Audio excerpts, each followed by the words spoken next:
Bonjour à tous, nous poursuivons avec la deuxième Mishnah du 8e Pérec.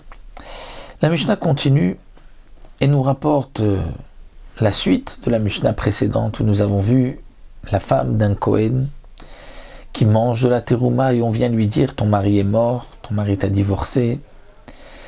Ou bien l'esclave d'un Kohen qui pensait donc pouvoir manger de la terouma, il mange la terouma, on lui dit ton maître est mort, ton maître t'a libéré. Ton maître t'a vendu à Israël, t'a fait cadeau à Israël, tu peux plus manger de la terouma.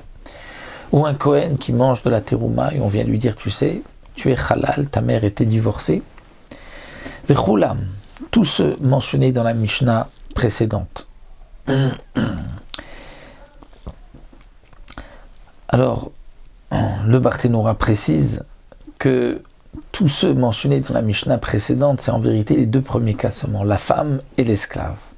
Mais pas le dernier cas du Kohen, auquel on a dit « tu es fils d'une divorcée », comme nous allons le voir, le din différent.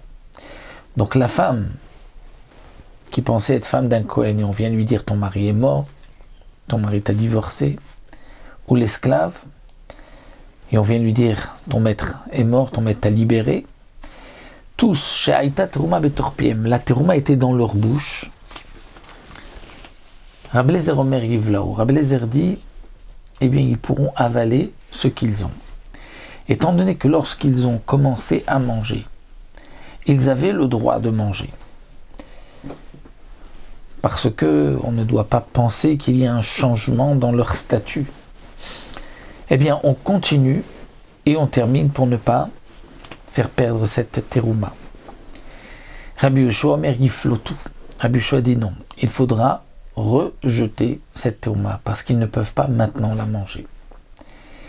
Et comme l'explique le Barthénora, pour le Kohen à qui on vient dire tu étais fils d'une divorcée, lui, d'après tout le monde, devra rejeter, cracher ce qu'il a dans la bouche.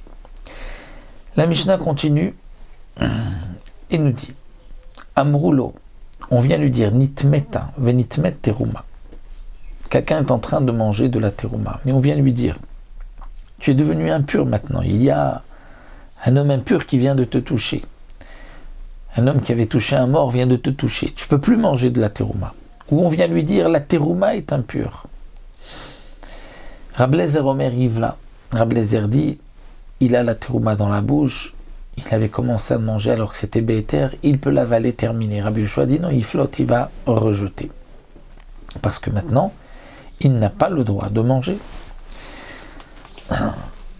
Mais dans le cas où on lui dit Tamé Aïta, ou Tmé Aïta Touma, non pas que maintenant tu es devenu impur, maintenant la Touma est devenue impure, mais tu étais déjà impur, tu ne le savais pas. La Terouma était impure et tu ne le savais pas.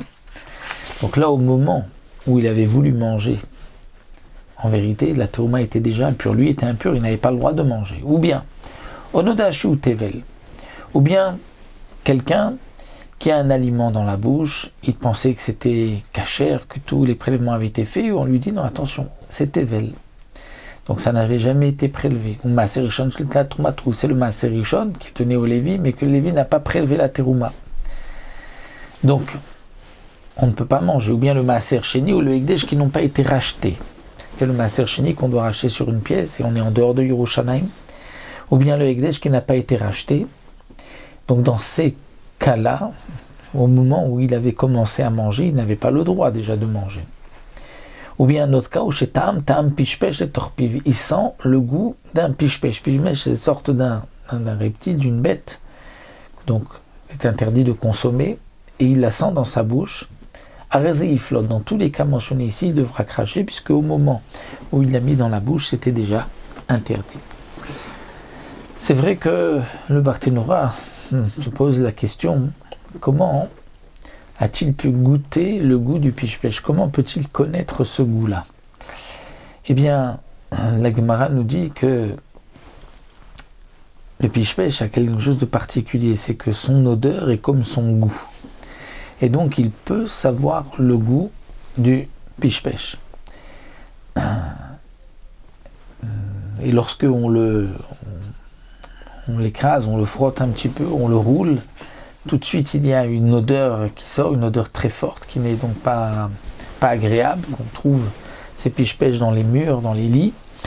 Et donc, dans ces cas-là, il sait, même sans l'avoir auparavant mangé, quel est le goût du piche-pêche. Et donc là, les Chachamim nous ont dit qu'il est obligé donc de cracher. Voici donc pour les dynimes de cette Mishnah. Et puis, on poursuivra Bezrat Hashem avec la prochaine Mishnah.